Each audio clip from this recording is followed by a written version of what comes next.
तो अस्सलाम वालेकुम दोस्तों, hot seat with Farhan Virk के एक और एपिसोड में हम आपको वेलकम करते हैं। और आज हमारे पास बड़े स्पेशल गेस्ट आए हैं। जाहिद गिशकोरी साहब के नाम से आप सब वाकिफ़ होंगे। जाहिद गिशकोरी साहब का माशाल्लाह से जर्नलिज़म का 18 साल का तजुर्बा है और पाकिस्तान में इन्वेस्टिगेटिव जर्नलिज़म के लिए वो पाकिस्तान के जो टॉप सहाफ़ी हैं उनमें माने जाते हैं। तो जाहिद साहब अस्सलाम वालेकुम, और सर आपका बहुत शुक्रिया आने के लिए। डॉक्टर साहब थैंक यू वेरी मच, इस प्लायर। तो जाहिद साहब, आपसे अभी हमारी बातचीत हो रही थी, तो बातचीत का जो आगाज़ आपने किया वो ये किया कि पाकिस्तान में इन्वेस्टिगेटिव जर्नलिज़म बड़ा मुश्किल होता जा रहा है। इसकी क्या वजह है? देखिए प्राण, इसकी कई वजूहात हैं। ना सिर्फ मुश्किल होता जा रहा है बल्कि तकरीबन ये एक क्रॉस रोड पे है पाकिस्तान में इन्वेस्टिगेटिव जर्नलिज़म। उसकी सबसे मेन जो वजह है, बाद में ये सोशल मीडिया है जिसमें इन्वेस्टिगेटिव जर्नलिज़म या प्रोफेशनल जर्नलिज़म ज़्यादा इसकी अहमियत हो गई है। उसकी वजह यह है कि सोशल मीडिया पे या किसी भी प्लेटफॉर्म पे डिजिटल की दुनिया में झूठ बड़ी तेज़ी से फैलता है और हमें लगता है कि एक समंदर झूठ का बह रहा है। उसे हमें सच ढूंढने के लिए एक समंदर में गोता लगाना पड़ता है और हमें कई हफ्ते, कई दिन, कई घंटे लग जाते हैं जब तक हम सच ढूंढते हैं। नया झूठ आ चुका होता है।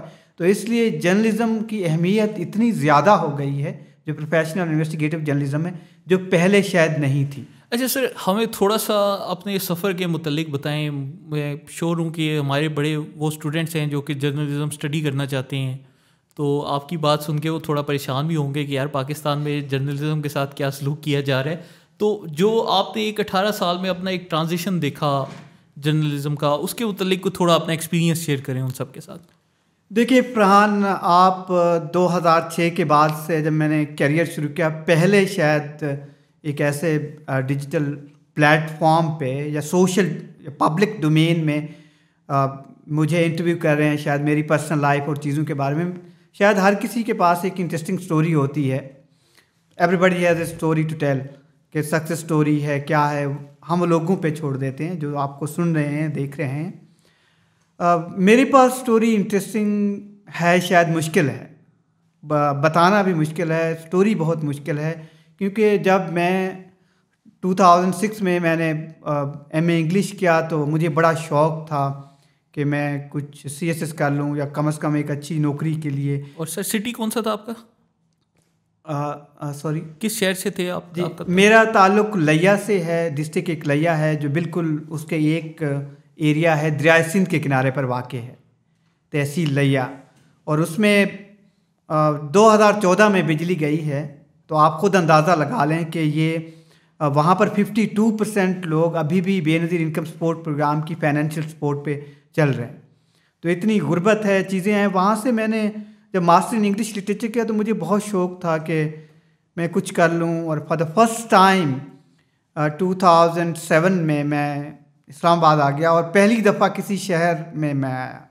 एक देहाती इलाके से मेरा ताल्लुक़ है और मेरे वालिद साहब मिडिल क्लास के एक ज़मींदार हैं, ज़मींदारा करते हैं, और वहीं शौक़ था, वहीं चीज़ें मैंने शुरू की। जो पहला स्कूल था, I was this first student 1988 में, 1989 में वो बना था और मैं उसका पहला स्टूडेंट था। तो वहाँ से जब मैं निकला, इस्लामाबाद में आया, और मेरे लिए ये बिल्कुल नई दुनिया थी। मुझे एक शौक़ सा हुआ क्योंकि मैं अंग्रेज़ी अखबार पढ़ता था, सीएसएस की तैयारी कर रहा था, तो मुझे जर्नलिज़म में इतना पैशन सा पैदा हो गया। मुझे लगता था कि ये बहुत इंपॉर्टेंट लोग होते हैं। तो सर जो सीएसएस की आपकी तैयारी रही उसका क्या बता? ये बड़ा इंटरेस्टिंग जर्नी है। मैंने 2008 और 9 में मैं अपेयर हुआ और दोनों में मैं बुरे तरीके से फेल हुआ। और जब मैंने देखा कि अब मुझे एक अंग्रेज़ी जर्नलिज़म का एक पैशन मेरे में मौजूद था, मैं हर जगह गया, डॉन, द न्यूज़ और अखबारात के ऑफिस में, और करना मैंने कहा अंग्रेज़ी में है, तो मुझे कोई अंदर दाखिल नहीं होने देता था। किसी तरीके से मैंने एक छोटा सा इदारा है अंग्रेज़ी में, INP, PPI, वहाँ से स्टार्ट किया 2-2, 3-3 महीने। फिर पाकिस्तान ऑब्ज़र्वर में 2007 में मुझे सितंबर में एक मौका मिला। आपको पता है छोटा सा अखबार है, बड़ा बेहतरीन। वहाँ से मैंने शुरू किया और 2009 में एक टर्निंग पॉइंट था मेरे करियर में। अगर वो ना होता तो शायद मैं आज फरहान आपके सामने ना बैठा होता। सर आप तो हमारे सामने किधर, आपने तो फिर बाद में इंटरनेशनल न्यूज़ के लिए भी लिखा, तो वो आपका मतलब एक्सपीरियंस तो उस लिहाज से काफ़ी ज़्यादा। मैं द नेशन में आ गया तो उस वक्त डॉक्टर शीरी मदारी रिपोर्टर थी और बड़ा मेरिट पे उसने रिपोर्टर रखा। मुझे बड़ा पैशन था, शौक़ था, तो उन्होंने कहा जी मेरे पास सुप्रीम कोर्ट की बीट है और सुप्रीम कोर्ट में हाई प्रोफाइल एनआरओ केस चल रहा है। और उस वक्त मशहूर पाकिस्तान के चोटी के वकील पीरज़ादा साहब आर्गूमेंट पेश कर रहे थे, अब्दुल हफीज़ पीरज़ादा। तो मैंने वो स्टार्ट किया, इस तरह मेरा करियर में साल एक वहाँ पर गुजरा। उसके बाद एक्सप्रेस ट्रिब्यून का मैं पहला रिपोर्टर था, वो भी एक टर्निंग पॉइंट था। डॉक्टर मज़ारी मुझे जाने नहीं देती थी, बिकॉज अगर डॉक्टर मज़ारी ना होती तो शायद मैं आज एक अच्छा जर्नलिस्ट ना होता। अच्छा, तो सर उसके बाद फिर ये जो आपके मैंने आर्टिकल्स देखे, वाशिंगटन पोस्ट मतलब दुनिया का सबसे बड़े अखबारात में से एक माना जाता है, मुझे उधर भी आपके आर्टिकल नज़र आ रहे हैं, आप मुझे मुख्तलिफ बैनुल अक़वामी जरीदों में आपके आर्टिकल नज़र आ रहे हैं। तो ये ट्रांजिशन पीरियड आपने कैसे गुजारा? देखिए फरहान, मेरा जो एजुकेशनल बैकग्राउंड था वो बिल्कुल एक नॉर्मल टाट वाले स्कूल का, बिल्डिंग नहीं थी स्कूल की। और जब मैं एम ए इंग्लिश करके आया तो आप यकीन नहीं करेंगे कि एम ए इंग्लिश आलमोस्ट हमने वहाँ पर सराइकी लैंग्वेज में पढ़ी है। आप शेक्सपियर, आप उनके ड्रामे देखें, जोनेथन स्विफ्ट को या फिर वर्ड्सवर्थ को, सबको दी प्रिलीव्ड, उनकी बुक्स, जॉन मिल्टन की पैराडाइज लॉस्ट, या जितने बेहतरीन ड्रामे हैं, तो वहाँ मुझे लगता था कि मुझे बेहतर करना चाहिए। जब मैं यहाँ पर आया तो एक्सप्रेस ट्रिब्यून के प्लेटफॉर्म से मुझे बड़े अच्छी स्कॉलरशिप करने का मौका मिला और ये बड़ा अच्छा अपॉर्चुनिटी था। मैं फर्स्ट सार्क स्कॉलर हूँ पाकिस्तान का, और जब सार्क ने मुझे चूज़ किया 2011 में, we were 5 people from different SAARC countries जो सार्क हेड क्वार्टर ने चूज़ किया, और मैंने उस पर from shadows to reality a way forward SAARC एक आइडिया फ्लोट किया था। तो मैं सार्क स्कॉलर बन गया। I have been in SAARC countries जहाँ पर मुझे थोड़ा बेहतर करने का मौका मिला। फिर 2012 में इंटरनेशनल इंस्टीट्यूट फॉर जर्नलिज्म जो कि बर्लिन में और हैम्बर्ग में था, वहाँ पर मैंने एक वक्त गुजारा रिपोर्टिंग सीखने के लिए। वो बेस्ट टाइम था। उसके बाद जो अगेन एक वाइटल स्टेज था मेरे कैरियर का, वो 2014 का था, जब मैं आल्फ्रेड फ्रेंडली फेलोशिप, एक प्रेस पार्टनर प्रोग्राम से अमेरिका में, वो एक दे chose around 5 people or 8 people from different developing countries like India, Pakistan, Afghanistan। तो मैं वो डेनियल पर फेलोशिप, वहाँ पर मुझे अपॉर्चुनिटी मिला, और ये वो स्कॉलरशिप है जिसमें अबसार आलम साहब हैं, या कामरान खान 1988 में, मोहम्मद हनीफ BBC वाले, उसके बाद 2008 में उमर चीमा हैं, 2014 में मैं गया। तो और भी हमारे 5-6 जर्नलिस्ट हैं जो ये प्रोग्राम कर चुके हैं। तो वहाँ मुझे, जब मैं वहाँ गया तो बहुत अच्छा अपॉर्चुनिटी था। मैंने स्टार न्यूज़पेपर के साथ और मैकलेचर DC के साथ उनकी जो इन्वेस्टिगेटिव टीम थी, और IRA investigative reporters and editor organization एक यूनिवर्सिटी ऑफ मिजूरी में है, जो प्रोग्राम इन्वेस्टिगेटिव जर्नलिज्म आपको पढ़ाती है, उनकी प्रोग्राम वहाँ पर जब सीखे, पढ़े, सारी जर्नलिज्म हम सीखी। मैं रिपोर्टिंग करता रहा वहाँ, मिजूरी स्टेट से, सेंट लुइस से, कोलंबिया से, सारे आपको वो स्टोरीज़ मेरी मिलेंगी। आप बड़ी इंटरेस्टिंग स्टोरी हैं, हमने वो स्टोरीज़ की वहाँ पर। मैं जब वो वहाँ काफ़ी वक्त गुजरा तो वापस आया तो मैंने जियो TV को ज्वाइन किया। तो एक्सप्रेस ट्रिब्यून, द नेशन और फिर जियो TV, जब मैं यहाँ पर आया तो जियो TV का प्लेटफॉर्म जो 7 साल मैंने किया है, वो मेरे ख्याल में बड़ा इंटरेस्टिंग टाइम था। वहीं से वाशिंगटन पोस्ट के लिए मैंने कंट्रीब्यूशन शुरू किया, वहाँ से मेरी अच्छी स्टोरीज छपी। फिर CNN के लिए मैंने कंट्रीब्यूट किया, तो एक अच्छा एक्सपोजर आया। और फिर पाकिस्तान का बेस्ट प्रोग्राम जो जियो TV का है, फ्लैगशिप प्रोग्राम, और मुझे यकीन है अभी तक भी मेरी ज़्यादा से ज़्यादा अपीयरेंस वहाँ पर होंगी। वहाँ स्टोरीज़ की जिस पे इदारों को मजबूर किया कि वो इन्वेस्टिगेटिव स्टोरीज़ की तलाश में इन्वेस्टिगेशन स्टार्ट करें। मैं आपको इंटरेस्टिंग स्टोरीज़ आपको बताना चाहता हूँ। जी जी। एक दुबई प्रॉपर्टीज़ का मैंने स्टोरी किया कि 7,000 super rich Pakistanis made their haven in heart of Dubai, और 1100 अरब रुपए की उनकी कास्ट थी, और सारी उन्होंने बज़ाहिर नेशनल लॉज को वायलेट करके मनी पंप की वहाँ पर। ये जब स्टोरी की तो इसमें बड़ी मुश्किलात थी, क्योंकि 35,000 people who bought properties in UAE और मुख्तलिफ ममालिक से उनका ताल्लुक था, और 7,000 पाकिस्तानीज़ थे। उनमें से 1200 लोगों को मैंने लिखा कि ये प्रॉपर्टीज़ हैं, आप इनको ओन करते हैं, ये डिक्लेयर्ड हैं। 1200 लोगों को आपने अकेले लिखा है या टीम के साथ लिखा? मैंने बिल्कुल अकेले लिखा। 1200 लोगों को? 1200 लोगों को। और फिर हमने उनमें से 27 लोगों ने जवाब दिया सिर्फ। और फिर जब स्टोरी आई तो मुझे सुप्रीम कोर्ट ने उस पर नोटिस लिया, और फिर बड़े नाम आए, और इंटरेस्टिंग इन्वेस्टिगेशन इस सेंस में मैं इसी स्टोरी के अंदर ये है जो पब्लिक डोमेन में नहीं आई। मुझे पता चला कि अलीमा ख़ान, जो कि इमरान ख़ान की बहन हैं, उनकी एक प्रॉपर्टी है जो कि लॉफ्ट F6, एक बिल्कुल दुबई जो टावर है बड़ा बुर्ज खलीफा, उसके सामने 6th फ्लोर पे। तो सारा एड्रेस आ गया, सारी मेरे पास उसकी फाइंडिंग मौजूद थी। तो मुझे दुबई जाना पड़ा कि वाकई ही वो ओन करती हैं। अगर ओन करती हैं, उन्होंने कहा, सुप्रीम कोर्ट को बता दिया, पब्लिक बात हो गई। जब स्टोरी की FBI में इन्वेस्टिगेशन शुरू हो गई कि क्या वाकई उनके पास है। मैं जब गया रिसेप्शन पे, तो हमारी कोशिश थी कि हम डॉक्यूमेंटेशन हासिल करें किसी न किसी तरीके। वहाँ पर इंडियन एक था जो रिसेप्शनिस्ट था, उसका नाम मेडी था, आई स्टिल कैन रिमेंबर।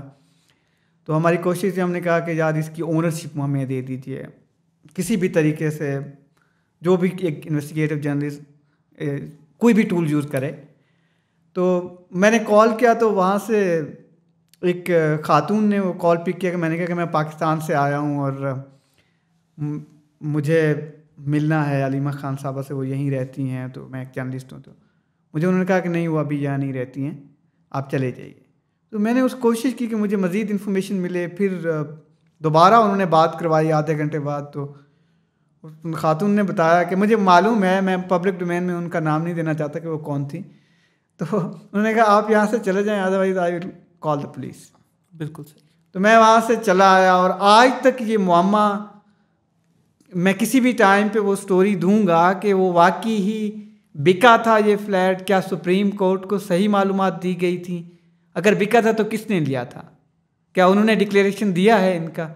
तो वो एक इंटरेस्टिंग स्टोरी है। तो इस तरह की मुश्किलात बड़ी हैं।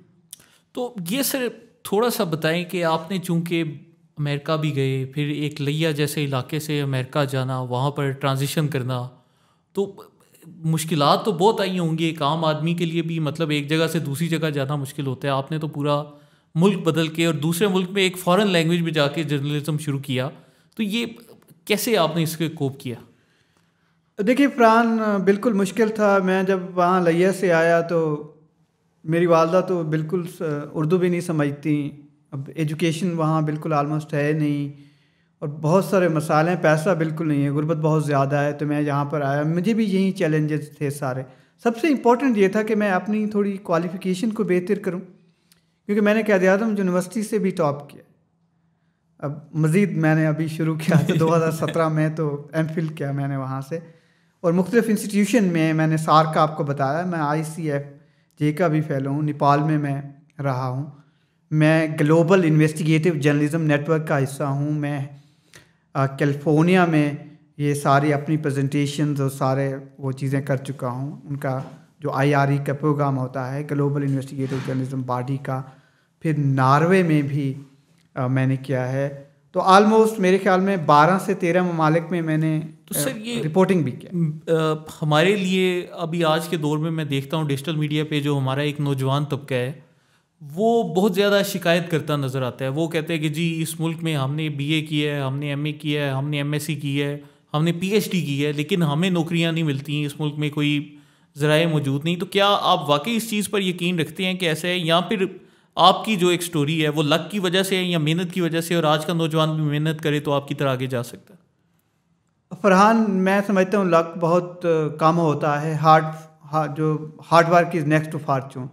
अगर टॉप पे जो शायद लकी खड़ा हो, लेकिन जो अगला बंदा है वो हार्ड वर्कर होगा, और मेरी नज़र में मेरी इसमें मुझे लक नहीं लगता। यस, मैं हो सकता है I find my self at the right place at the right time, but hard work, क्योंकि 18 साल, अगर मेरी आप जर्नी देखिए तो 18 साल में मुख्तलिफ जो इदारों में मैंने काम किया या इस स्टेज पर, जब मैं इस्लामाबाद आया मेरा कोई जानने वाला नहीं था। Not a single person was familiar to me in 2007। कोई नहीं था। मैं यहीं, मुझे बहुत शौक़ था कि मैं डॉन में काम करूं, दी न्यूज़ में काम करूं, इंग्लिश अखबारात में काम करने का शौक़ था। किसी ने कोई मौका कोई ख़ास नहीं दिया। मैं मिलता रहा लोगों से, मेरा एक ताल्लुक़ बनता रहा, और आज इस स्टेज तक, चाहे मैं जहाँ भी हूँ, पाकिस्तान के बेस्ट इंस्टीट्यूशंस हैं, मुझे मौका मिला काम करने का, और ज़ाहिर है मेरा एक पैशन है।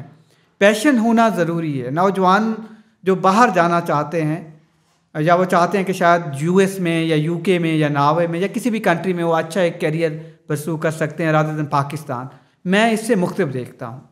मुझे बड़ी अपॉर्चुनिटी मिले। मुझे लोगों ने, दोस्तों ने कहा कि पर्टिकुलरली फरहान, मैं एक चीज़ आपको बताऊँ कि मैं जब अमेरिका में था तो अमेरिका में उस वक्त 11,000 पाकिस्तानी जो हैं वो असाइलम सीख कर रहे थे। दर्जनों मुझे मिले, वो बलोच थे। आपको पता है कि मैं भी एक बलोच किन हूँ। तो मुझे उन्होंने कहा जी आप अमेरिका में रह जाएं और ये बड़ा अच्छा मुल्क है, चीज़ें हैं। तो मुझे बड़ा अफसोस हुआ कि हमारे नौजवान जो पाकिस्तान में, मैं स्ट्रॉन्ग एक मैसेज भी देना चाहता हूँ कि पाकिस्तान एक बेस्ट प्लेस है। आप अमेरिका में सीखें, पढ़ें, यूके में, जहाँ पर भी जाएँ, आप कैरियर भी परस्यू करें, बट अपने मुल्क में भी ग्रो करने के लिए आपके पास, अगर आप हार्डवर्क करते हैं, प्लेटफॉर्म है, एवरीथिंग है, यहाँ आप इतनी तेज़ी से आगे बढ़ सकते हैं मेरिट की बुनियाद पर, जितना शायद आप किसी डेवलप कंट्री में नहीं कर सकते। उसकी रीज़न ये है, मैं बहुत सारे दर्जनों जर्नलिस्ट को भी जानता हूँ जो असाइलम सीख कर रहे हैं, बाहर बैठे हुए हैं, या बहुत सारे वो लोग जो पाकिस्तान के ख़िलाफ़ एक उन्होंने आग लगाई हुई है बाहर से बैठ के, और मैं हैरान होता हूँ कि उनको ग्राउंड रियलिटीज़ का अंदाज़ा नहीं है। जो रिपोर्टिंग हो रही है सोशल मीडिया पे, या लोग व्यूज़ ले रहे हैं सोशल मीडिया पे, मैं अभी तक मैं समझता हूँ कि ये तमाम, आप अगर उनके फैक्ट चेक देखें, सारे गलत हैं। 90% तमाम एक झूठ है जो समंदर की तरह बह रहा है। कि इधर पाकिस्तान में तो एक जनरल तासुर यही पाया जाता है ना कि ये जो बलोच अलहदगी परस्त हैं, या जो मिलिटेंट ऑर्गेनाइजेशंस हैं, BLA BRA वगैरह, इनको इंडिया स्पॉन्सर करता है और इंडियन फंडिंग पर चलते हैं, लेकिन आप कह रहे हैं कि अमेरिका में भी इनकी पुश्तपनाही की जा रही है। ये मतलब कैसे हो सकता है? देखिए, बलूचिस्तान का इशू एक जेन्युइन ज़रूर है, जो किसी भी डेवलपिंग कंट्रीज़ में होते हैं, मुख्तलिफ रियासतों में, या जो भी आप, कोई बलोच हूँ या कोई भी हो, इशू ज़रूर है। संजीदा कोशिशें भी की हैं, जिस तरह से पाकिस्तान पीपल्स पार्टी ने की थी, आगाज़ हकूक़ बलोचिस्तान शुरू किया था, जिससे बहुत सारे बलोच मेन स्ट्रीम में आए थे, उनको मौका मिला, नौकरियां उनको मिली। यहाँ सेंटर में बलोच अभी बाहर भी सर्व कर रहे हैं, लेकिन अनफॉर्चुनेटली जो नौजवान हैं वो ना किसी भी तवज्जुह से वो आगे जाना चाहते हैं। डज़न्ट मैटर कि वो कोई, उनको स्टेट का कोई सपोर्ट मिलता है, कहीं से वो डिजिटल प्लेटफॉर्म से कनेक्शन में आ जाते हैं। उनको अंदाज़ा नहीं है कि वो अपने करियर के लिए, जो एक छोटा सा करियर है या पूरी फैमिली का है या चंद लोगों का है, उसको रियासत की स्टेक पे लेके जाते हैं। वो समझते हैं कि शायद वो एक बंदा पाकिस्तान की टॉप रैंकिंग एजेंसी के सामने खड़ा है, माथा दे के खड़ा हुआ है, और वो समझता है कि शायद वो राइट है, या उसमें कोई, मुझे वो, आप जिस तरीके से अब प्रोटेस्ट चल रहा है, आप इसको देखिए। मैंने आलमोस्ट बलूचिस्तान के कई शहरों से रिपोर्टिंग की है, डेरा बुगटी हो, चाहे आप सुई हो, या आप मुख्तलिफ लोरालाई हो, क्वेटा हो। मैं वहाँ 2013, 14, 15, मेरी रूट्स भी बलूचिस्तान से हैं। मुझे कंसर्न का भी एक आइडिया है, सिंसियर कोशिश। अगर आप डेवलप दूसरी साइड देखें जो अभी नहीं आ रही, आप 2008 के बाद देखें तो बलूचिस्तान में कितने कैडेट कॉलेज खुले हैं। आप डेरा बुगटी में जाकर देखिए, बिल्कुल ऐसे। आप जो माइंस हैं, जो दूसरी चीज़ें, जो रूट्स अभी बने हैं, CPEC के डिफरेंट प्रोजेक्ट्स वहाँ पर चल रहे हैं, जो डेवलपमेंट देखें, आपको वो सोशल मीडिया की या पब्लिक की, हमारे मीडिया के नैरेटिव उस डोमेन में आते नहीं हैं। हमारे मीडिया को ना इंटरेस्ट है वहाँ जाने के लिए, ना वो इस तरह की रिपोर्टिंग ढूंढना चाहता है। वो ये समझते हैं कि चंद लोग हैं, चंद जो बच्चे हैं, जब स्कॉलरशिप हासिल करना चाहते हैं, वो समझते हैं कि हम क्रिटिसाइज़ करेंगे पाकिस्तान की ISI को, पाकिस्तान की मिलिट्री को, पाकिस्तान के इंस्टीट्यूशन को, और वो चंद दिनों में पॉपुलर हो जाएंगे और जाकर उनको स्कॉलरशिप मिल जाएगी और फिर वो वापस नहीं आएंगे और वहीं से बैठ कर जो एक एंटी स्टेट नैरेटिव है उससे वो पॉपुलैरिटी हासिल करने की कोशिश करेंगे। मेरे बहुत सारे कुलीग्स यहाँ पर जर्नलिस्ट थे जो बाहर आप बैठे हुए, I don't want to name them but everybody knows them, कि वो क्या एक चीज़ जाकर वहाँ क्या बेसिकली मेरी नज़र में वो अपनी फ्रीडम खो देते हैं और उनको दूसरी स्टेट भी समझती है कि चाहे पाकिस्तान में कोई बैठा या असाइलम सीख कर रहा हो, रियासत उसको इतनी रिस्पेक्ट नहीं देती। जब आप एक जर्नलिस्ट हैं, इंडिपेंडेंट जर्नलिस्ट हैं यार, आपके पास वीज़े हैं, आप 5 साल अमेरिका में बैठ के काम कर सकते हैं, आप यूके में बैठ कर you can go anywhere in the world, आप सोशल डोमेन में हैं, आप नेशनल मेन स्ट्रीम में काम करें, इस तरह मैं हूँ, मुझे कोई इशू नहीं। तो मैं why would I serve over there, मैं कहीं भी जाकर नहीं करना चाहूँगा। मैं पाकिस्तान में नौजवानों को मैसेज ये है कि वो हार्ड वर्क करें, इतनी पोटेंशियल है, फर्टाइल लैंड है पाकिस्तान की, जो मैं अपने एक्सपीरियंस से बता सकता हूँ कि पाकिस्तान की ब्यूरोक्रेसी हो, पाकिस्तान की आर्म फोर्सेस हों, अगर आप देखें आपको एक अंदाज़ा होगा। फरहान, आप नावे जाइए, जर्मनी आपको जाने का मौका मिले, चाइना, मैं इंडिया में भी रहा हूँ, मैं इंडिया में एक स्कॉलरशिप पे था। बिल्कुल सही। मैंने वहाँ पर 21 डेज़ गुजारे। मेरी पहली स्कॉलरशिप जो कि centre for science and environment new Delhi में एक इदारा है सुनीता नारायण का, उस वक्त क्लाइमेट चेंज की रिपोर्टिंग मैं पढ़ रहा था। 2011 में मैं बैरोड गया था, हम लोग राजस्थान वहाँ सारे रहे, अभी अमेरिका में भी मेरे साथ इंडियन थे, फिर नेपाल में जो हम कोर्स कर रहे थे ICFJ का वो थे। तो आपको एक अंदाज़ा होता है कि पाकिस्तान की किस ज़िमन से लोग देखते हैं पाकिस्तान को, कितनी स्ट्रांग पाकिस्तान की फुटिंग है, इंटेलिजेंस की हो चाहे आर्म फोर्स, स्ट्रांग फुटिंग पे ही देखते हैं हमें।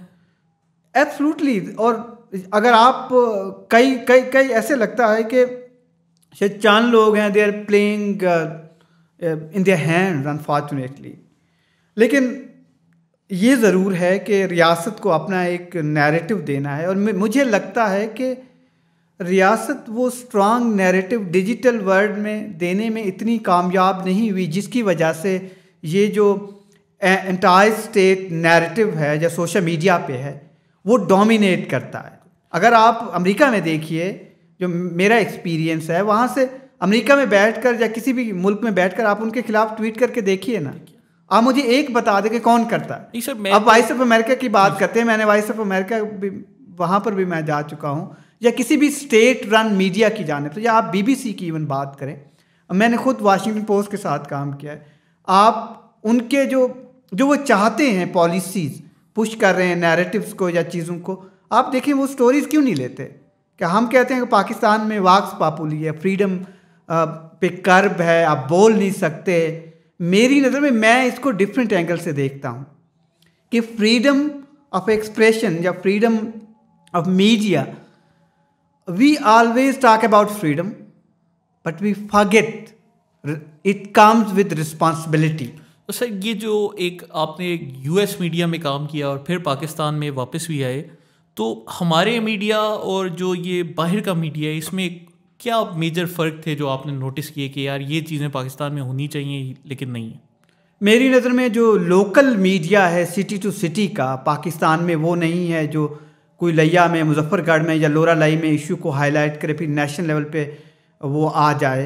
हमारा सारा मीडिया जो है वो नेशनल लेवल पे बात करने की कोशिश करता है। 135 से ज़ायद चैनल हैं पाकिस्तान में, 40 से ज़ायद 24/7 खबरें दे रही हैं, उनके पास कंटेंट ही नहीं है, एडिटोरियल चेक नहीं है, सारी वो फोकस करता है इस्लामाबाद पे या फिर कराची पे करता है जहाँ पर मीटर रेटिंग वगैरह उनकी लगी हुई है। और उसी की अगर कराची की बारिश को मैराथन लाइव ट्रांसमिशन में वो ले सकते हैं हमारे मीडिया चैनल, जो लोरलाई के मसाइल को क्यों नहीं बता सकते। डेरा बुगटी में जो कैडेट कॉलेज बना है, या आपकी जो आगाज़ हकूक़ बलोचिस्तान में, आपको मैं फरहान शायद आइडिया नहीं होगा, वहाँ से पाकिस्तान आर्म फोर्सेस में जो बलोच लड़के आए हैं वो कर्नल लेवल तक पहुँचे हुए हैं, इनकी तादाद सैकड़ों में है।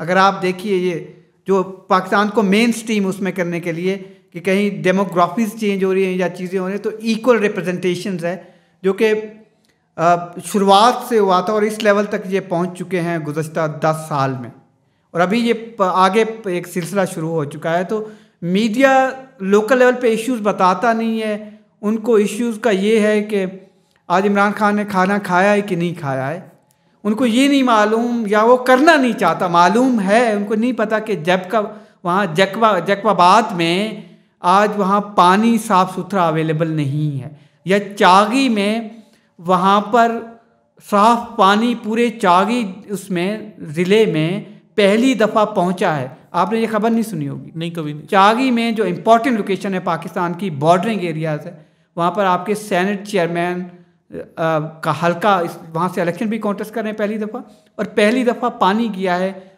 270 किलोमीटर का फासला तय करके, क्लीन ड्रिंकिंग वाटर। इसी तरह से मैं आपको मिसालें कई दे सकता हूँ। ट्राइबल एरियाज़ की, डेरा इस्माइल खान को मैं जानता हूँ, मेरी रूट्स हैं वहाँ पर। आप देखें जो वहाँ डेवलपमेंट्स के वर्क्स हैं, आप CPEC के जो चाइनीज़ गवर्नमेंट के साथ या मुख्तलिफ पाकिस्तान में 269 छोटे बड़े प्रोजेक्ट्स हैं, जिसमें 24,000 वर्क फोर्स इंगेज है। और आप देखिए कि उसकी जो डेवलपमेंट है वो मैंने कोई ख़ास नहीं देखी कि मीडिया ने हाईलाइट किया। और मीडिया को इन इश्यूज़ का है कि अगर कोई बड़ा सहाफ़ी जो पॉपुलर है वो स्टोरी देगा तो उसकी बात सुनी जाएगी। मैं आपको एक मिसाल देता हूँ। आप देखिए कि बड़ी बड़ी स्टोरी तो यहीं आई कि पैनामा केस था, उसको कवर किया। अब 95 हेयरिंग वहाँ पर हुई थी और 116 घंटे हम लोग बैठे थे, और आप भी शायद वहाँ पर होते थे, मुझे मालूम है। ये खुद इमरान खान वहाँ पर होते थे। ये 91 हेयरिंग में आए थे और हम लोग इनके साथ 100 घंटा बैठे, 104 घंटा जो वहाँ से जाते थे सारे, और टॉप लीडरशिप्स होती थी, जो सारे ड्रीम्स होते थे, चीज़ें होती, तो आपको अंडरस्टैंड करने में बहुत मौका मिलता है। तो मुझे बड़ी मायूसी हुई है। मैं 2008 से जब रिपोर्टिंग कर रहा हूँ, 7 से, तो मैंने जो देखा पिछले 3-4 साल में मीडिया पर भी, मीडिया जो कर सकता था, मीडिया अच्छे पहलू भी दिखा रहा है, इसमें कोई शक नहीं है। लेकिन अनफॉर्चुनेटली जो सही एक्यूरेट रिपोर्टिंग है, एडिटोरियल चेक है मीडिया पर या टेलीविज़न चैनल पर, वो ना होने के बराबर है, जिसकी वजह से हम गलत नैरेटिव की तरफ जा रहे हैं, झूठ फैल रहा है और चेक नहीं है। देखें फरहान, हम कहते हैं कि मैं यूट्यूब चैनल चलाता हूं कि मुझे आज़ादी है, बात करने का मौका नहीं दिया जा रहा, मैं बात करता हूं, मुझे बुला लेते हैं, या साइबर क्राइम वाले मुझे नोटिस दे जाते हैं। उनको रिस्पॉन्सिबिलिटी का ट्रेनिंग भी लेनी चाहिए, क्योंकि मैं जब बात करता हूँ, कोई स्कैंडल ब्रेक करता हूँ या कोई बड़ी स्टोरी देता हूँ, वन साइडेड स्टोरीज होती हैं, दूसरी साइड आते नहीं है, इंतज़ार नहीं करते हैं। किसी के भी आप कपड़े उतार दें, आई एम सॉरी कि मैं स्लैंग इस्तेमाल करूँ, तो वो आपके खिलाफ अदालत में जाता है, वहाँ से फैसले नहीं आते हैं तो 10-10 साल नहीं आते फैसले, उसका पॉइंट ऑफ व्यू नहीं सुना जाता। और मेरे व्यूज़ के लिए मैं ये वन साइडेड चीज़ यूट्यूब पे चढ़ा देता हूँ। We talk about freedom. अभी जो मैं, बल्कि मुझे नहीं पता कि आपका प्रोग्राम ये किस वक्त चलेगा, मैं ब्रेकिंग स्टोरी आपको दूँ। जो 550, अभी थोड़ी देर पहले मेरे पास एक लिस्ट आई है जो कि पाक फौज और अदलिया की हर्जा सराई कर रहे थे। बिल्कुल। पिछले 15 दिन में 10 लाख से ज़्यादा पोस्ट किए उन्होंने मुख्तलिफ सोशल मीडिया प्लेटफॉर्म पे। उसमें आपके नामी ग्रामी सहाफ़ी शामिल हैं, चोटी के वकील हैं, चंद आपके 20 से ज़्यादा यूट्यूबर्स हैं। तो इसका फिर रिजल्ट तो कोई नहीं ना निकलना इतने, और आप उनको नोटिस जाएगा और उनकी आप कंटेंट और पोस्ट के एनालिसिस देखें, जब उनको नोटिस जाएगा वो कहेंगे जी आज़ादी सहाफ़त पे कर्ब आया, या हमें बात नहीं करने दी जा रही है, हमारे खिलाफ ट्रायल हो रहा है चीज़ें। तो उनको अंदाज़ा नहीं है कि वो कितनी ज़िम्मेदारी से वो पोस्ट कर चुके हैं और उसका क्या पाकिस्तान के कानून और एक्ट के तहत ये फॉल करता है। मेरी नज़र में बहुत सारी 90% कंटेंट जो है वो फॉल करता है, क्योंकि आप जिस किसी मुल्क में होते हैं उसके कानून को फॉलो करना आपका फ़र्ज़ है। और मुझे लगता है कि 70% कंटेंट बाहर से आ रहा है और ये हाईली स्पॉन्सर्ड है, चाहे वो किसी पॉलिटिकल पार्टी का हो, चाहे वो किसी पाकिस्तान के इंस्टीट्यूशन के ख़िलाफ़ हो, और वो एंटायर स्टेट जो होस्टाइल एजेंसीज़ हैं वो फीड कर रही हैं। और हम में से चंद लोग अपने थोड़े पैसे और तनख्वाहों के लिए बड़ी खुशी से ये फीड कर रहे हैं। अच्छा सर, एज ए जर्नलिस्ट हमें पाकिस्तान में ये भी बताया जाता है कि जी सहाफ़ियों पे बहुत ज़्यादा कदगने हैं, किसी को सच नहीं बोलने दिया जाता, इनको रोका जाता है खबरें करने से। तो आपकी ज़िंदगी में ऐसे एक्सपीरियंस भी हुए होंगे, तो ज़रा ऑडियंस के साथ शेयर करें। देखिए फरहान, मैं तो पैनामा केस में पूरे शरीफ ख़ानदान का मैंने almost as a reporter operation किया है, चाहे वो कतरी ख़त हूँ या चाहे जायदादों के मसाइल हों उनके, या फिर दुबई में उनका कारोबार हो, जितना ये सारा आया मैंने उन पर रिपोर्टिंग की। और मुझे जो लगता था as a neutral, as an independent journalist, I am sitting on the fence, मैं कोई पार्टी नहीं हूँ, किसी के साथ नहीं हूँ, मुझे जो लगता है कि ये मेरी finding, yes some time reporters का नैरेटिव, जैसे रिपोर्टर की जो आउटरीच है वो लिमिटेड होती है, उसको लगता है कि ये सही है, वो सही नहीं होता है। तो एज ए रिपोर्टर वो आपकी रिस्पॉन्सिबिलिटी होती है। तो मुझे उन लोगों की तरफ से कोई प्रेशर नहीं आया। मैंने स्टोरीज़ की हैं, फिर मैं अगर पाकिस्तान पीपल्स पार्टी का आप देखिए तो फेक अकाउंट्स की स्टोरीज़ की हैं, अगर आप देखें इसमें सारी मैंने उनकी चीज़ें बताई और मेरी स्टोरीज़ पर रेफरेंसेस फाइल हुए। उनकी तरफ से कोई मुझे प्रेशर नहीं आया कि किसी ने मुझे कोई थ्रेट किया हो। दुबई प्रॉपर्टीज़ में मुझे 12 लोगों ने थ्रेट किया था और मैंने अपने ऑर्गेनाइजेशन को उस वक्त बता दिया, जो अलीमा खान वाली आप जिनका जिक्र कर रहे हैं, उसमें मुझे थ्रेट्स आए थे मुख्तलिफ लोगों के। तो वो नाराज़ भी हो गए थे और हम चाहते थे कि हम पुलिस को रिपोर्ट करें या इसको ऑन द रिकॉर्ड ले आएँ। लेकिन एज ए जर्नलिस्ट मैं कभी भी ख़ुद खबर नहीं बनना चाहता एज ए रिपोर्टर। बहुत सारे थ्रेट्स या प्रेशर्स होते हैं। लेट्स सपोज बलूचिस्तान की आप बात कर रहे थे, तो मैंने एक स्टोरी की थी कि 1000 bullet ridden dead bodies recovered from Balochistan in the past 6 year. तो ये स्टोरी सेनेट ऑफ पाकिस्तान में गए थी, उस वक्त रज़ा रबानी साहब सेनेट के चेयरमैन थे, डिबेट होनी थी, वो डिबेट आज तक रुकी हुई है। उस स्टोरी पर मुझे बहुत ज़्यादा प्रेशर आया था और उसके बाद से मुझे बताया गया था कि आप केयरफुल हूँ बलूचिस्तान पर रिपोर्टिंग करने में, आप दोनों फैक्ट्स को मलहूज़ खातिर एक्स्ट्रा ऑर्डी रखें उस चीज़ पर।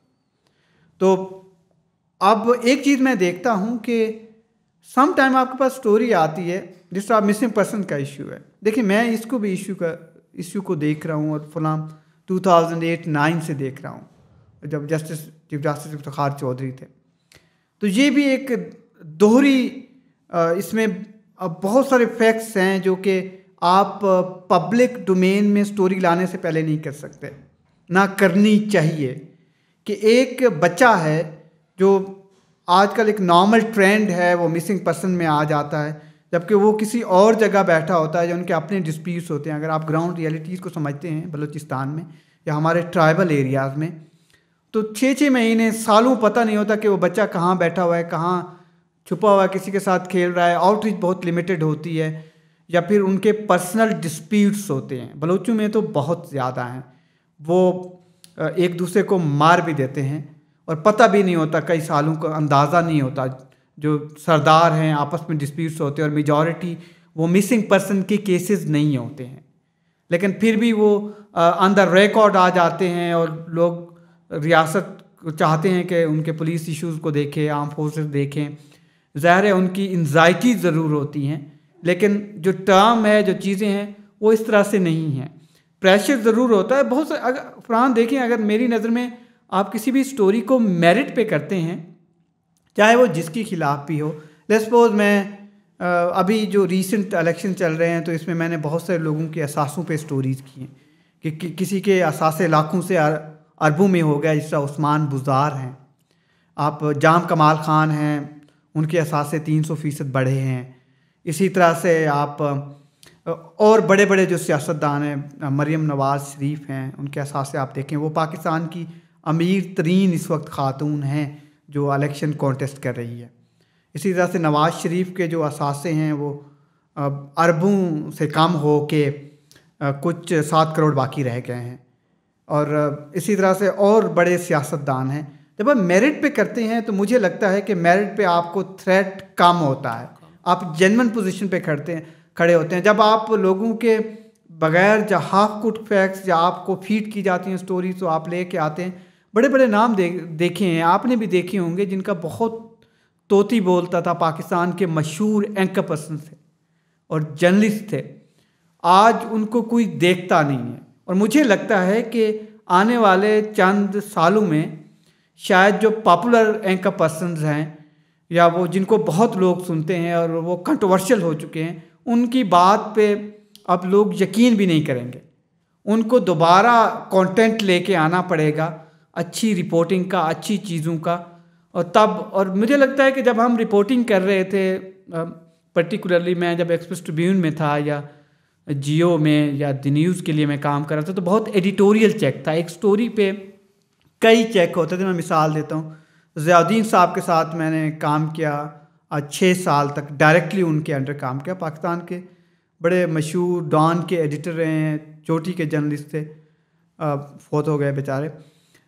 वो तो उनका एडिटोरियल चेक था। उसके बाद जब मैं फिर जियो में आया तो जियो में बहुत ज़्यादा एडिटोरियल चेक थे। अज़हर अब्बास साहब हैं, बहुत सारे, राना जवाद साहब हमारे डायरेक्टर न्यूज़ थे, बड़े एडिटर लेवल के पुराने लोग बैठे थे। अदरीस बख्तियार साहब थे जो कि हमारी स्टोरीज़ को चेक में रखते थे। और आजकल जो टेलीविज़न चैनल हैं उनका चेक तकरीबन ना होने के बराबर है, जिसकी वजह से जो क्वालिटी रिपोर्टिंग है वो अंडरमाइन हुई है। सारे लोग तो यूट्यूब पे आ गए, और यूट्यूब पे हर जिस बंदे के पास मोबाइल है वो जर्नलिस्ट बना हुआ है। आजकल अच्छी स्टोरी हम बचा नहीं सकते हैं कि हमारे पास स्टोरी आती है, हम उस पर काम कर रहे होते हैं, और आपको लगता है कि ये आप अच्छे तरीके से देंगे, लेकिन कोई ना कोई ट्वीट कर देता है, और फिर आप उसी ट्वीट के जो हाफ कुक हकायक होते हैं उनको देखते रहते हैं। और दूसरा मैं देखता हूँ कि बहुत सारे अच्छे हमारे रिपोर्टर्स हैं। अब मैं समझता हूँ कि रिपोर्टर्स को ज़्यादा पब्लिक डोमेन में आके बात नहीं करनी चाहिए, जो इन्वेस्टिगेटिव रिपोर्टर्स हैं, या यूट्यूब पे नहीं करनी चाहिए ज़्यादा, क्योंकि सारी इन्फॉर्मेशन आप डेली बेसिस पर कैसे दे सकते हैं, पॉसिबल हो जाता। ये इसलिए मुश्किल काम है। दूसरा, जो पाकिस्तान में साइबर लॉज को समझते हैं, डिजिटल एक्टिविस्ट हैं, ये दुनिया का मॉडर्न प्रोफेशन है, जो कि मुझे बड़ा अच्छा है कि पाकिस्तान इसमें बहुत आगे जाए और जा भी रहा है। यही मसाइल हैं कि अवेयरनेस बहुत कम है। यूनिवर्सिटीज़ इस तरह की जो एजुकेशन है, कोर्सेज़ हैं, वो उस लेवल की या क्वालिटी की इंट्रोड्यूस अभी नहीं करा सकी जितनी आप दुनिया में देखते हैं। आपने पढ़ा होगा, ख़ुद मैं यूनिवर्सिटी ऑफ मिसूरी से ये चीज़ें करके आया हूँ, इंटरनेशनल इंस्टीट्यूट जर्मनी से किया है, जो डिजिटल मॉडर्न जर्नलिज़म है पढ़ाने के लिए बच्चों के लिए। अब ये एक इंडस्ट्री बन चुकी है। पहले ये छोटी सी इंडस्ट्री थी, अगर आप देखिए अब ये 60 अरब से भी तजावुज़ कर चुकी है, हो सकता है इससे ज़्यादा हो। तो पाकिस्तान का एक वाइटल कंपोनेंट है किसी भी वाइब्रेंट उसमें मैं अगर देखना चाहूँ तो। लेकिन जो इलेक्शन हो रहे हैं ना, ये मेरी नज़र में ये तीसरे इलेक्शन ऐसे हैं जहाँ पर एक बड़ी डिबेट सी चल रही है और हर पार्टी अपना नैरेटिव देने की कोशिश कर रही है। जिस तरीके से आप देखें चंद स्टोरीज, अगर पीटीआई को एज एन एग्जांपल लें तो आपको, क्योंकि उनकी ब्रिगेड इतनी ज़्यादा बैठी हुई है, जो फोर्स है उनका एडिटोरियल चेक तो किसी का भी नहीं है। उनका तो शायद मेरे ख्याल में फ्री फॉर ऑल है कि वो जो आप भी एक पोस्ट कर दें गलत, और अगर आप उनके फैक्ट चेक देखें तो आपको हैरानगी होगी कि क्या हो रहा है और कहाँ से लोग कर रहे हैं। अभी जो रिपोर्ट सामने आई थी, जो आज ही मैं बात कर रहा हूँ, तो वो कंटेंट जो बाहर से आ रहा है वो तो सारा फंडिंग में है। वो सारे बाहर से पोस्ट हो रही हैं चीज़ें, एक बाकायदा वेरी वेल कैलकुलेटेड रिस्पांस है जो एंटायर स्टेट, जिस तरह बलोचों की आप बात कर रहे थे, अगर आप स्विट्ज़रलैंड से करें, मेरे ख्याल में 11 ऐसे ममालिक हैं जहाँ से एंटायर स्टेट पाकिस्तान के ख़िलाफ़ एक नैरेटिव 5 से 6 साल में बिल्ट हो रहा है। अच्छा सर, मैं थोड़ा सा आपका एक, जिस तरह आपका ये बाहर के जर्नलिस्ट का एक्सपोजर भी ज़्यादा है, आप उनका एक माइंडसेट, उनकी थिंकिंग भी समझते हैं, तो एज अ पाकिस्तानी जिसने पाकिस्तानी मीडिया को देखा सुना, तो मैं तो जब भी अपने मुल्क को देखता हूँ तो मुझे जो एक जनरल तासुर मिलता है वो मिलता है कि जी हम मर गए, हम लुट गए, हम बर्बाद हो गए, हमारा मुल्क जी तबाह हो गया, इसको 70 साल हमने कुछ नहीं दिया, 70 साल में इस मुल्क का बेड़ा गर्क हुआ है। तो क्या बाहर का जो मीडिया है या बाहर के जो लोग हैं, जैसे इंडिया वालों का आप बता रहे थे या बाकियों का बता रहे थे, वो भी पाकिस्तान को इसी नज़र से देखते हैं कि ये मुल्क 70 साल में एक नाकाम रियासत बने, या वहाँ पर हमारी परसेप्शन कुछ और है? नहीं, देखिए, मैं तो आपको डिफरेंट कंट्रीज़ का बता सकता हूँ। एक्सपीरियंस इसलिए मैं बता सकता हूँ कि मैं सार्क पे फोकस रखूँगा, अगर सार्क कंट्रीज़ पे, क्योंकि इंपॉर्टेंट हैं, पाकिस्तान के साथ कंपैरिजन भी बनता है। जब इंडिया का अगर आप मीडिया देखें तो वाइल्ड मीडिया है, आपको हैरानगी होगी, उनको हकायक के पाकिस्तान के उसका पता ही नहीं है, जो वो नैरेटिव पुश कर रहे हैं। 235 से ज़ायद चैनल्स हैं उनके पास, और उनका जो 40% कंटेंट है एंटायर पाकिस्तान नैरेटिव है, वो पाकिस्तान के ख़िलाफ़ 24/7 लगे हुए हैं, उसी पर उनका कंटेंट बिकता है। अगर एक दिन आपको इंडियन चैनल बुलाए, कोई भी बुलाए, आपको बुलाते होंगे, मैं भी जाता हूँ, अगर आप इंडिपेंडेंट बात करें, आप पाकिस्तान की बात या हक में भी ना करें, वो आपको नेक्स्ट टाइम नहीं लेते हैं। वो सिर्फ वो लोग लेना चाहते हैं जो पाकिस्तान के ख़िलाफ़ बात करें। और दूसरा, वहाँ पर परसेप्शन, ग्राउंड रियलिटी वो नहीं देखते। लेकिन इंडिया में इतने मसाइल हैं, आप राजस्थान चले जाएं, आप हरियाणा में जाएं, छत्तीसगढ़ जाएं, वो आपको तकरीबन, अगर मैं गलत नहीं हूँ, मेरी फिगर 52% इतनी गुर्बत नज़र आएगी रियासतों में कि वो पिक्चर भी नज़र आती है। वो उनका मीडिया ये चीज़ें लाइमलाइट में लाता है, लेकिन वो उनका मीडिया जो नेशनल लेवल का है वो इस तरह की चीज़ों को कम दिखाता है, तकरीबन ना होने के बराबर। गुर्बत उधर ज़्यादा है या पाकिस्तान में ज़्यादा है? आपको नहीं, आपको इंडिया में ज़्यादा है, नेपाल में गुर्बत बहुत ज़्यादा। आप श्रीलंका जाएँ, मैं गया हुआ नेपाल में, श्रीलंका से भी मैंने रिपोर्टिंग किया है। श्रीलंका में आप जाएँ, आपको अंदाज़ा होगा।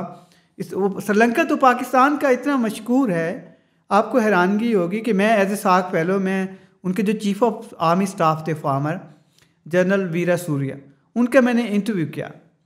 तो मैं उनकी बातें सुन के मुझे हैरानगी हुई। तो उन्होंने कहा कि हम पाकिस्तान के इतने मशहूर हैं कि पाकिस्तान, श्रीलंका ने जो वार ऑन टेरर जीती टामिल टाइगर्स के ख़िलाफ़, पाकिस्तान ने सपोर्ट किया है, पाकिस्तान मिलिट्री ने किया है, और जिस वजह से आज श्रीलंका इस स्टेज पे खड़ा है।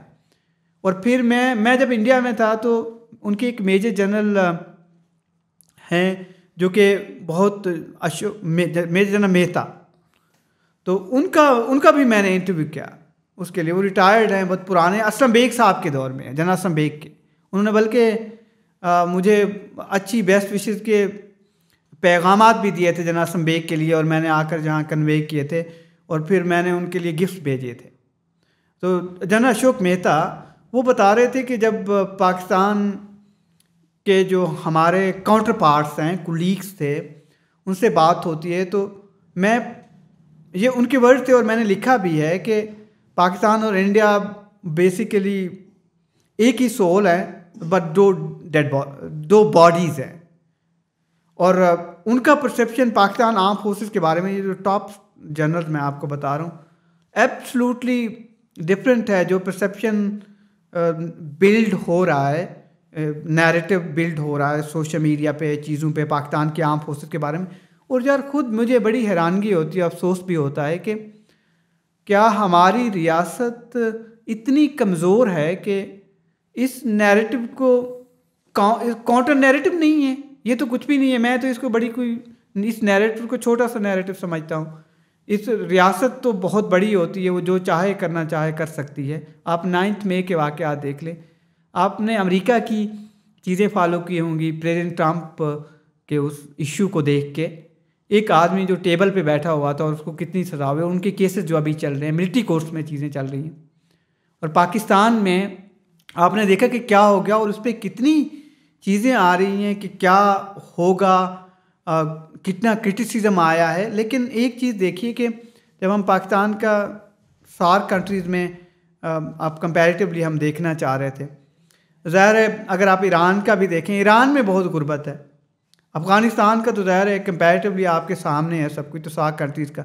फिर अगर आप डेवलपिंग कंट्रीज़ में देखें फरहान, अगर आपको कभी मौका मिला होगा, आप हैम्बर्ग में जाएं या म्यूनिख में, वहाँ पर जब जर्मनी डिवाइड हुआ, जब जी वाल है वहाँ पर चीज़ें, वहाँ पर भी लोग आपको कैंप्स में मिलते हैं।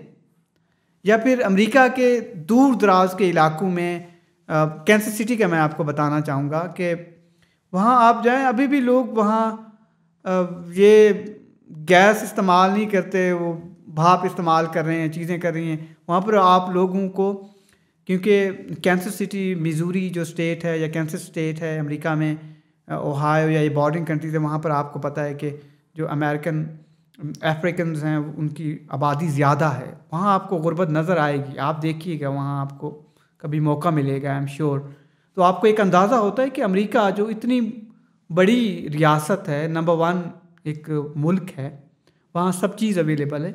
उसकी भी एक तारीख़ है, क्योंकि मैंने खुद अमेरिकन हिस्ट्री पढ़ी है टॉप लेवल पे, मैं आपको बता रहा था। तो उनकी भी एक कई सालों पे मुहित, एक पाकिस्तान तो अदरवाइज यंग कंट्री, इनको तो अभी we still have a long way to go. ऐसा नहीं है कि ये रियासत ख़त्म हो चुकी है, ऐसा नहीं है कि रियासत में कुछ आए नहीं, रियासत बिल्कुल करीब हो गई है, इसमें एब्सोलूट पोटेंशियल है। स्पार्क इसमें मौजूद है, रिसोर्स भी है। इसको सिर्फ ये है कि किसने चलाना है और कैसे नौजवानों में एक होप पैदा करनी। मैं तो हैरान हूँ कि नौजवानों में एक ऐसा वो पुश किया जा रहा है कि शायद वो रियासत से मायूस हो चुके हैं। जी, ऐसा नहीं है, मेरी नज़र में नहीं है, ये सिर्फ सोशल मीडिया पे आपको लगता है। और सोशल मीडिया पे कितने हैं, आप वहाँ मुजफ्फरगढ़ चले जाएं ना, आप अलीपुर में चले जाएं, आप वहाँ लोरलाई में जाएं, आप बालाकोट चले जाएं, आपको तो वहाँ हमारी टेक्नोलॉजी के सिग्नल भी नहीं मिलते। ये सारा इतना ज़्यादा वो नहीं है कि वहाँ हर बंदे के पास अवेयरनेस है चीज़ें। आपकी 40% 50% पॉपुलेशन के पास ना सिर्फ इंटरनेट की बिल्कुल एक्सेस ही नहीं है, उन्हें पता ही नहीं है कि आपको यहाँ हो क्या रहा है सेंटर में। अच्छा सर, आपका जो एक्सपीरियंस है इन्वेस्टिगेटिव जर्नलिज्म के लिहाज से, और इसमें हमारे एक लीगल सिस्टम का बड़ा इंपॉर्टेंट रोल है, तो जैसे आप अभी बता रहे थे पनामा पेपर्स के मुतल्लिक कि आपने वो पूरी समात देखी, पूरा वो मामला देखा, फिर मियाँ साहब डिस्क्वालीफाई हो गए, फिर ये तरीन साहब को भी डिस्क्वालीफाई किया गया, और फिर अचानक अभी अदालतों ने उनको दोबारा से अहल भी कर दिया, मियाँ साहब के केसेस का भी खात्मा हो गया। तो इसमें सच क्या था? क्या जो पहले फैसला किया उसकी अदालत ने वो फैसला दुरुस्त था, या अभी जो फैसले क्लियर कर रहे हैं वो वाला फैसला दुरुस्त है? आपने तो इसको करीब से देखा, तो आप ये पूरे इस मामले को कैसे देखते हैं? एक आम आदमी अदालतों को कैसे देखे? देखिए, पनामा केस में तो बड़ा एक मुश्किल तरीन केस था। उसमें कई 2 जनरेशन के गैप थे। उसको प्रूव करना, अगर कुछ इल्गाटन या कोई गलत या करप्शन हुआ ही था, तो वो पाकिस्तानी इदारों की इतनी कैपेसिटी नहीं है चीज़ों की, और वो मुमकिन तो हो सकता था, लेकिन एक मुश्किल तरीन अमल था। मुझे अफसोस इस बात पे है कि हम सब ने रिपोर्टिंग की, हमें एविडेंसेस दिए गए, 6000 से ज़ायद पेजेस रिपोर्ट्स, और रियासत के इदारों ने इतनी एक्सरसाइज की, और उस पर आपकी कन्विक्शन हुई, चीज़ें नहीं हुई, और फिर इदारों ने वही केसेस वापस ले लिए। अल्टीमेटली 7 साल का दौरानिया है जो अभी से वी आर बैक टू 2016। मुझे लगता है हम 2016 में अभी वापस चले जाएंगे, उसी तरह की पोजीशन में हम खड़े हैं। पहले ये था। अब आप जहांगीर खान तरीन की आप बात कर रहे थे, मैं इस पर बात करना चाह रहा हूँ क्योंकि मैंने इनकी केसेस और चीज़ें करीब से फॉलो की हैं। जो FIA ने इनके ख़िलाफ़ इन्वेस्टिगेशन स्टार्ट की और दूसरी चीज़ें स्टार्ट की, फिर इनको ताहियात नायल कर दिया गया, तो मुझे बड़ी हैरानगी होती है। देखिए, मैंने शुगर बैलेंस पे या इस तरह की बड़ी स्टोरीज़ की जिस पे नोटिस हुए, उस वक्त के वज़ीर आज़म ने कमीशन बनाया, चीज़ें की, और वो ये हो रहा है, वो हो रहा है। मेरी नज़र में जो मेरी फाइंडिंग्स है, पाकिस्तान में जो शुगर इंडस्ट्री है, जो इस वक्त अवेलेबल स्लॉट में 2 शुगर मिल मालिकान ऐसे हैं, इसमें एक सिकंदर खान और अब्बास खान हैं, और जहांगीर खान तरीन है, जिनका अवेलेबल सिस्टम में इतना डॉक्यूमेंटेड सिस्टम है जिसके ना आप टैक्स चोरी कर सकते हैं, आप उस डॉक्यूमेंटेड चीज़ों में जो मॉडर्न डेवलप्ड कंट्री में कोई भी इंडस्ट्री कर रही है, ये उस सिस्टम पे पूरा उतर रहे हैं, जो मेरी ऑब्जर्वेशन है। और बाकी बड़े बड़े फ्लॉज हैं, और बाकी मनी लॉन्ड्रिंग की चीज़ें जब पेश की गई, जिस तरीके से इतना डॉक्यूमेंट, फाइल्स और हज़ारों पेजेस, और शो किया गया कि खुसरो बख्तियार हैं, जहांगीर खान तरीन हैं, शरीफ फैमिली है, इनके ख़िलाफ़ और भी काफ़ी लोग थे, कि सबूत लाए गए, और फिर उसी तरीके से FIA ने चीज़ें वापस ले ली। तो इसका मतलब है कि FIA उस स्टेचर पे या इस तरह की चीज़ें नहीं कर सकती, मुँह सिलाई इवन, तो एक जैसा पैटर्न के केसेस बनाए, ये मनी लॉन्ड्रिंग हो गई, हमें एविडेंस दे दें, हमने रिपोर्टिंग की, और इतनी बदनामी हुई, अल्टीमेटली केसेस ने स्टैंड ही नहीं किया। तो सर, इधर तो ये कहा जाता है कि जी इदारों ने प्रेशर डाला था FIA पे, और ये इस्टेब्लिशमेंट का प्रेशर था, और इसलिए FIA केसेस वापस ले लेती है। तो आप क्या समझते हैं कि वाकई उनका रोल होता है ऐसे केसेस वापस लेने में? नहीं, मेरे ख्याल में जो इदारों को मजबूत करने की ज़रूरत है। अगर इदारों को लगता है किसी के खिलाफ एविडेंस लेके आते हैं, तो अल्टीमेटली वो कोर्ट में स्टैंड ही नहीं करता। या तो आपकी या इदारों की इन्वेस्टिगेशन के जो मेरिट्स हैं और जो कंक्रीट एविडेंस हैं अनडिनाएबल, वो स्टैंड नहीं करते। कानून मौजूद हैं, लेकिन उस लेवल की इन्वेस्टिगेशन नहीं कर पाते कि अदालतों में प्रूव हो जाए। लेट्स सपोज अब पनामा केस था, या फेक अकाउंट्स केस आप देख लें, बहुत सारे। अभी जो केस चल रहा है 190 मिलियन पाउंड का केस देख लें, इसमें फरहान, मैंने जो इन्वेस्टिगेशन की है और अभी जो चीज़ें सामने आई थी कि मैं तो हैरान हूँ कि मेरे कुलीग्स वेल एजुकेटेड हैं, 2007 के बाद कम से कम मास्टर डिग्री होल्डर जर्नलिज्म में और रिपोर्टिंग में आए हैं, बड़ी मेहनत करते हैं 14-14 घंटे, या उनकी अंडरस्टैंडिंग का सम टाइम इशू होता है कि जिस तरह आप उन्होंने कहा कि स्टेट में उन्होंने चेंज कर दिया आज़म खान ने। मैंने 32 से, जो कि सारे स्टेटमेंट थे मेरे पास, पहले वाले भी हैं अभी भी हैं जो अदालत में करवाए, सुहेल महमूद साहब ने करवाए, दूसरे जो विटनेसेस हैं करवा रहे हैं, उसमें तो इतना well composed statement Azam Khan ने अभी दिया है। अभी वाला जो पहले वाला था वो तो डिटेल में था, आप कंपोज्ड, आप लीगल आई में देखें तो आपको हैरानगी होगी कि ये दो केसेस जो हैं, एक जो साइफर वाला केस है, यूनिक केस है पाकिस्तान की हिस्ट्री का। अगर आप साइफर डायरेक्टोरेट से डॉक्यूमेंट निकलवा के देखें और चीज़ें देखें तो इससे आपको लगा गया कि इस साइफर को किस मकसद के लिए इस्तेमाल किया गया है, जो कि रियासत के लिए नहीं किया गया, और ये बड़ा ख़तरनाक केस है। इसमें स्टेटमेंट पे केस खड़ा है सिर्फ वन वर्ड पे कि आज़म खान ने कहा है कि मैंने साइफर हैंडओवर कर दिया है, और मेरे और सुहेल महमूद ने कहा है कि मैंने हैंडओवर कर दिया है, और हमारे जाने तक वो साइफर वापस नहीं आया था कॉपी। दैट्स इट, ये स्ट्रॉन्ग पॉइंट है। आपको लगता है इमरान खान को इस पे सज़ा हो सकती है? आप इसको रिकॉर्ड करके देख लीजिए, मेरी नज़र में सज़ा हो जाएगी इमरान खान को। तो ये without any pressure on merit आपके लिहाज से ये फैसला? आप सारे जजेस पर तो इतना कन्फ्यूजन ना फैलाए ना। पाकिस्तान में अच्छी जुडिशरी और बड़े काबिल और बोल्ड जजेस बैठे हुए हैं, सारे भी अगर कोई कोशिश करता भी है, सारे भी इन्फ्लुएंस, सारे आप अरशद मलिक ना बनाएं। अच्छा सर, अब आपका टाइम भी हो रहा है तो मैं आपसे ना एक सेकंड लास्ट क्वेश्चन करूँगा। जो इलेक्शंस होने जा रहे हैं पाकिस्तान में, उनके मुतालिक ना हम चाहते हैं कि आप प्रिडिक्शन करके जाएं, ताकि ना इलेक्शंस के बाद हम ये प्रिडिक्शन लोगों को दिखा सकें। तो अपने जो जर्नलिस्टिक एक्सपीरियंस है उसके ऊपर ज़रा बताएं कि आपके ख्याल से हर पार्टी कौमी असम्बली में कितनी कितनी सीट्स लेगी? ये बड़ा मुश्किल है अभी, क्योंकि 15 दिन बाकी हैं। मैं प्रेडिक्शन ज़रूर करूँगा, लेकिन मैं एक बाय एंड लार्ज आपको अपनी पॉलिटिकल इंसाइट, रिपोर्टिंग एक्सपीरियंस और 50 पाकिस्तान के जो टॉप के हलके हैं उनका एनालिसिस किया है, और कंपैरेटिव स्टडी किया है 2008, 13, 18 एंड नाउ 2024।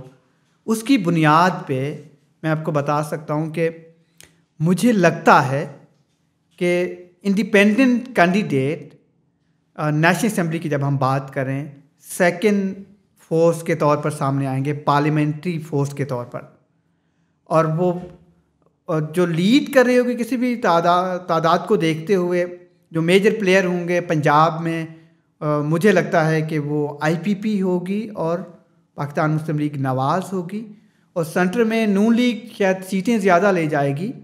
हुकूमत कौन बनाएगा ये अभी देखना होगा, और बलूचिस्तान में भी अभी कोई क्लियर चीज़ें नहीं हैं कि नून लीग बनाएगी या JUIF बनाएगी या पाकिस्तान पीपल्स पार्टी। सीन तो क्लियर है, वो पाकिस्तान पीपल्स पार्टी उसमें हुकूमत बना लेगी, और सेंटर में बहुत सारे इफ्स एंड बट्स हैं, और पंजाब में भी अभी इस पोजीशन में मैं नहीं हूँ कि मैं आपको ये कहूँ कि नून लीग। अगर आप एक चीज़ इंटरेस्टिंग मैं आपसे शेयर करता चलूँ, इस वक्त 1990 वाली जो पार्लियामेंट्री रेस थी इलेक्शन की, 33% जो उम्मीदवारान हैं जो कि 87 बनते हैं, वो इस दफ़ा भी इलेक्शन लड़ रहे हैं। अच्छा। और उसमें 44 पाकिस्तान मुस्लिम लीग नून से हैं, और 17 के करीब पाकिस्तान पीपल्स पार्टी से हैं। और दूसरा मैं एक चीज़ आपको ये बताता चलूँ जिसके आपके देखने वाले इस पे फैसला कर लेंगे कि PTI एक होप कर रही है कि वो बहुत सारी सीटें ले जाएगी या चीज़ें ले जाएगी। फरहान, आपको पता है कि 55%, 441 के करीब जो PTI के कैंडिडेट हैं मुख्तलिफ हलकों से, वो पहली दफ़ा पार्लियामेंट्री रेस में हैं, और वो इस मुकाबले में बड़े बड़े जो मगरमच्छ हैं, या जो मैंने आपको बताया कि 1990 से इलेक्शन कॉन्टेस्ट कर रहे हैं, और 45% ऐसे लोग हैं जो कि हैवी वेट्स हैं, इनका मुकाबला करने में इनको आसानी नहीं होगी, और मुझे नहीं लगता कि ये नेशनल असम्बली में आ पाएंगे। वोट तो रूल लेंगे, कैंडिडेट जो लाख वोट लेगा जीतेगा, हो सकता है PTI के कैंडिडेट 70,000 वोट ले ले। तो पीटीआई को इसलिए होप इस सेंस में नहीं करनी चाहिए। लेकिन यस, खैबर पख्तूनख्वा में उनका वोट बैंक बहुत इंटैक्ट खड़ा है। उसकी रीज़न है 97 MPs थे उनके पास सूबे में, अभी भी उनके पास 61 खड़े हुए हैं और वो हैवी वेट है।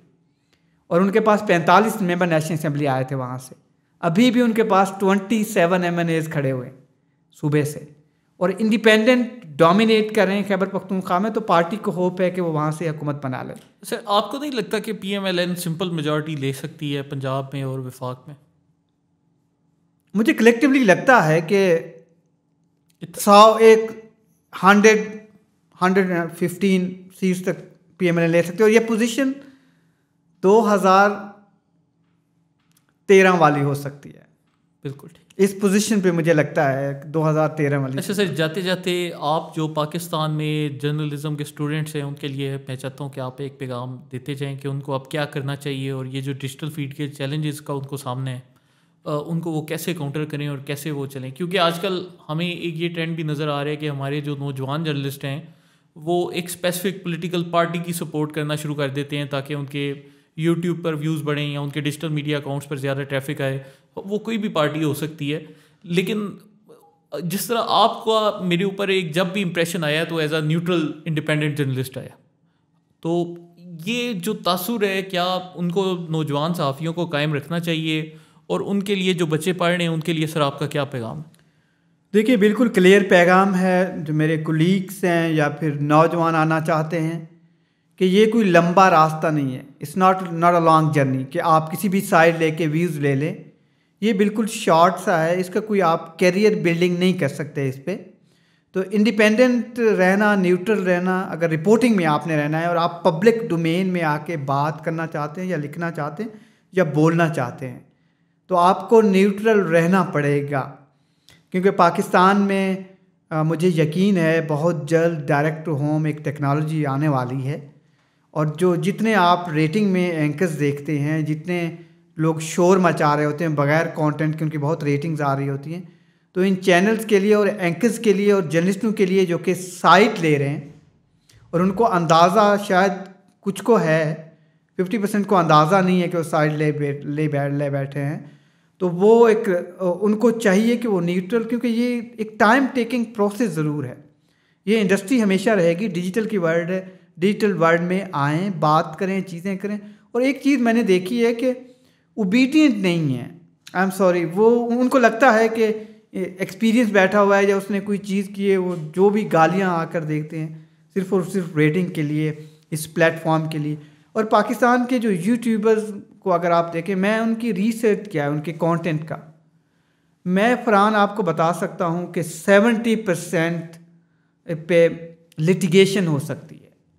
जो वो कंटेंट प्रोड्यूस कर रहे हैं, पोस्ट कर रहे हैं और लोगों के खिलाफ बातें लिख रहे हैं या हक में कर रहे हैं, मुझे लगता है कि 70% लिटिगेशन में लोग उनके खिलाफ जा सकते हैं और उन पर कोई एडिटोरियल चेक नहीं है। They talk about freedom, they never showed responsibility.